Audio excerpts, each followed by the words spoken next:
So hey guys, welcome back to another video. और आज हम सेकेंड पार्ट लेके आए हैं उस जॉब ऑप्शन सीरीज का। तो आज हम और कुछ जॉब ऑप्शंस के बारे में बात करेंगे जो आप डायरेक्टली 12th के बाद ले सकते हो बिना किसी डिग्री के। तो बिना टाइम वेस्ट किए आज के वीडियो को शुरू करते हैं। तो सबसे पहले हम बात करने वाले हैं stenographers grade C and D के बारे में। तो सबसे पहले हम समझ लेते हैं कि स्टेनोग्राफर होता क्या है। तो जो भी कोर्ट में लीगल प्रोसीडिंग्स होती हैं उनको टाइप करना, उनको नोट डाउन करना। फॉर एग्जाम्पल जैसे किसी भी मीटिंग में जो मिनट्स ऑफ द मीटिंग रखी जाती हैं, बिल्कुल वैसे जो भी कोर्ट रूम्स में प्रोसीडिंग्स होती हैं, जो भी लॉयर्स या बाकी लोग बोलते हैं उनको रिटन फॉर्मेट में टाइप करना, वो एक स्टेनोग्राफर का काम होता है। अब यहाँ पे आप दो के लिए अप्लाई कर सकते हो, या तो आप ग्रेड C के लिए अप्लाई करो या फिर ग्रेड D के लिए अप्लाई करो। दोनों के लिए मैं आपको आज इन्फॉर्मेशन दे दूंगा। तो आगे देखते हैं। सबसे पहले तो ये हो गई जॉब प्रोफाइल की बात। आगे हम बात करें कि इसमें एलिजिबिलिटी क्या है, मतलब आपकी एज लिमिट कितनी होनी चाहिए। तो अगर आप ग्रेड C के लिए अप्लाई कर रहे हो तो आपकी एज लिमिट होनी चाहिए 18 से 30 ईयर्स के बीच। और अगर आप ग्रेड D के लिए अप्लाई कर रहे हो तो आपकी एज लिमिट होनी चाहिए 18 to 27 के बीच। तो ये दोनों की एज लिमिट की बात हो गई। अब अगर हम बात करें सिलेक्शन प्रोसेस की, तो यहाँ पे दो स्टेज होते हैं। फर्स्ट आपको एक रिटन टेस्ट देना है, उसके बाद आपका टाइपिंग स्किल्स का टेस्ट होता है। कि दोनों के बारे में मैं आपको डिटेल में बताऊंगा। तो दोनों के रिटन टेस्ट में एज सच कोई ज़्यादा डिफरेंस नहीं है। तो उसके सिलेबस की अगर हम बात कर ले तो आप जैसे स्क्रीन पे देख सकते हैं स्क्रीनशॉट। इसमें जो सेक्शंस हैं, क्या उनके क्वेश्चंस, कितने क्वेश्चंस हैं उनमें और कितने उनके मार्क्स है, वो आपको दिखाया गया है ऊपर। तो ऐसे कुल 3 सेक्शन, जैसे जनरल अवेयरनेस है, फिर इंग्लिश कॉम्प्रीहेंशन है, फिर जनरल इंटेलिजेंस एंड रीजनिंग है। तो टोटल 200 मार्क्स का ये पेपर है और इसका टाइम ड्यूरेशन है 2 आवर्स और टोटल 200 क्वेश्चंस होते हैं। नेगेटिव मार्किंग की बात करें तो इसमें 0.25 मार्क्स की नेगेटिव मार्किंग होती है। और एक इम्पॉर्टेंट बात, इसके लिए आपको 100 रुपीज़ पे करने होते हैं इस एग्ज़ाम के लिए, दोनों एग्जाम्स के लिए। टोटल सिलेक्शन के लिए 100 रुपीज़ पे करने होते हैं। तो अगर आप इसमें सिलेक्ट हो जाते हो तो नेक्स्ट आपको एक टाइपिंग टेस्ट देना है, मतलब आपकी टाइपिंग स्किल्स का टेस्ट होता है। तो अगर आप ग्रेड C के लिए अप्लाई कर रहे हो तो आपको 10 मिनट का एक डिक्टेशन देना है, जिसमें आपको 100 वर्ड्स पर मिनट से डिक्टेशन दिया जाएगा और आपको उसको टाइप करना है। सिमिलरली अगर आप ग्रेड D के लिए अप्लाई कर रहे हो तो यही चीज़ 80 वर्ड्स पर मिनट से आपको एक डिक्टेशन लिया जाएगा 10 मिनट्स के लिए और आपको उसको टाइप करना है। तो ये दोनों ही चीज़ें आपको फुलफिल करनी है। तो इसमें एक इम्पॉर्टेंट बात यह है कि आपकी टाइपिंग स्किल्स काफ़ी अच्छी होनी चाहिए। आपका रिटन टेस्ट तो है, लेकिन अगर आपकी टाइपिंग स्किल्स अच्छी है तो डेफिनेटली आपको एक अपर हैंड मिलेगा। तो ये सारी बात थी एग्ज़ाम की। अगर हम बात करें सैलरी की, तो सबसे पहले हम बात कर लेते हैं ग्रेड C में। तो ग्रेड C में एक मिनिमम सैलरी होती है 5200 की, लेकिन अगर हम पे बैंड की बात करते हैं इसमें होता है 9300 से लेकर 37000 तक, मतलब ये उसका रेंज होता है। लेकिन अगर हम करंट सिनेरियो की बात करें तो हमको अप्रॉक्सीमेटली 14000 तक की सैलरी मिलती है। तो ये थी ग्रेड C की बात। ग्रेड D में यही चीज़, मतलब मिनिमम तो 5200 मिलता ही है और इसका पे बैंड होता है 5200 से लेकर 20200 तक। और करंट सिनेरियो में ऑन एवरेज ग्रेड D में मिलता है 7500 तक की सैलरी। तो ये चीज़ें लॉकडाउन के पहले की, मतलब लॉकडाउन के बाद ये स्टैट्स चेंज हो सकते हैं, लेकिन अब तक के स्टैट्स के हिसाब से ये एवरेज सैलरीज है दोनों की। तो ये पूरी बात थी एक स्टेनोग्राफर की, stenographer grade C and grade D। तो नेक्स्ट हम बात करते हैं लोअर डिवीजन क्लर्क की। वैसे तो यहाँ पे 2 पोस्ट होती है, एक लोअर डिवीजन क्लर्क और हायर डिवीजन क्लर्क। लेकिन हायर डिवीजन क्लर्क के लिए एक इम्पॉर्टेंट एस्पेक्ट है कि आपको एक गवर्नमेंट एम्प्लॉय होना ऑलरेडी ज़रूरी है। तो वो तो आप डायरेक्टली 12th के बाद स्टार्ट नहीं कर सकते, लेकिन लोअर डिवीजन क्लर्क आप डायरेक्टली 12th के बाद अप्लाई कर सकते हो। तो पहले हम देख लेते हैं कि लोअर डिवीजन क्लर्क करते क्या हैं। तो जो भी कोई गवर्नमेंट इंस्टीट्यूट है या गवर्नमेंट ऑफिस है, उसमें जो लोएस्ट लेवल रैंक है, मतलब लोएस्ट लेवल की जॉब प्रोफाइल है, सबसे बेसिक जहाँ से स्टार्ट होती है, वो एक क्लर्क यानी LDC लोअर डिवीजन क्लर्क होता है।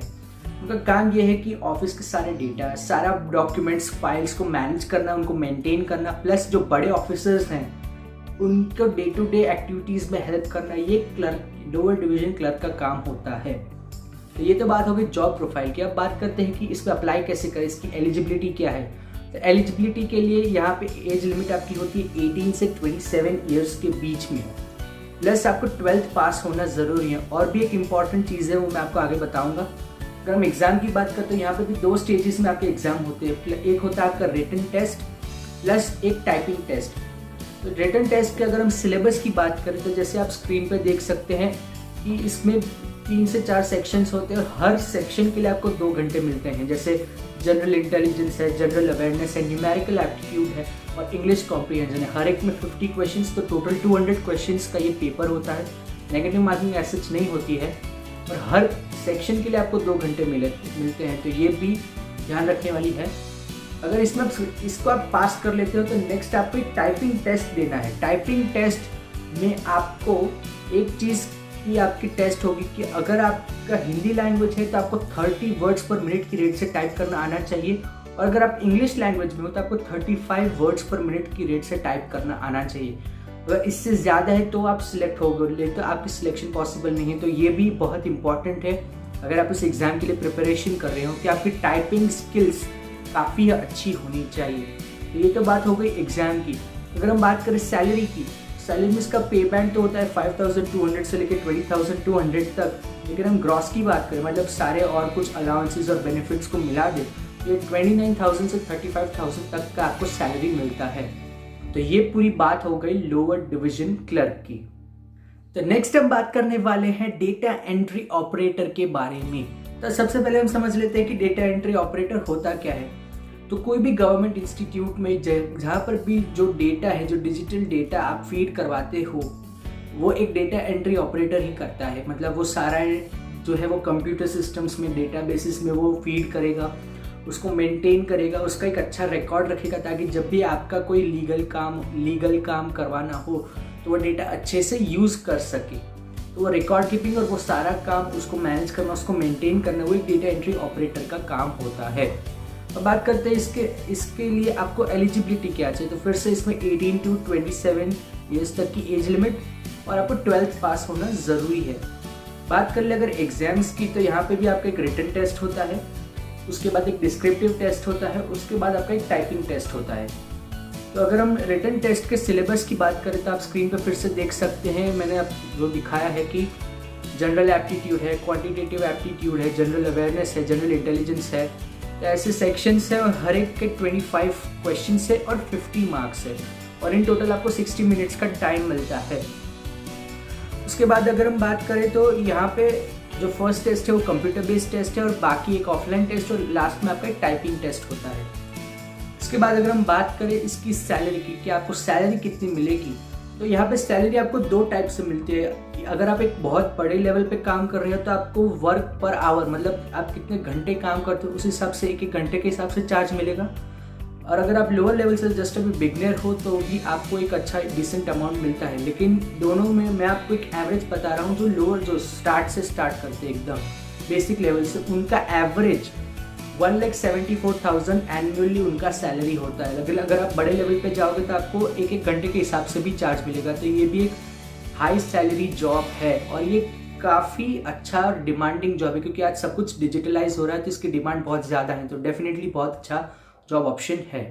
तो अगर आपको इन सारे ऑप्शंस के बारे में पूरा डिटेल्स चाहिए कि क्या क्या है उस टॉपिक्स के अंदर, जो आपको सब टॉपिक्स पढ़ने हैं, मॉक टेस्ट चाहिए आपको, उनके एग्ज़ाम सेंटर्स कहाँ पे हैं, एग्ज़ाम की डेट्स क्या है, वो सब कुछ जो भी वेबसाइट में है मैंने उसका लिंक नीचे डिस्क्रिप्शन में डाल दिया। आप वहाँ से जाकर चेक कर सकते हैं, वहाँ पे पूरी डिटेल्स आपको मिल जाएगी। तो डेफिनेटली आप उनको चेक ज़रूर करें और कमेंट करके बताएं कि आज का वीडियो आपको कैसा लगा। और अगर आपको अच्छा लगा हो तो इसको लाइक करें, शेयर करें और कमेंट करके ज़रूर बताएं आपको वीडियो कैसा लगा। प्लस मेरे चैनल को सब्सक्राइब करके बेल आइकन को दबा दें ताकि आपको ऐसे ही अच्छे इन्फॉर्मेटिव वीडियोस मिलते रहें। तो till the next video, bye bye, take care, नमस्कार, जय हिंद।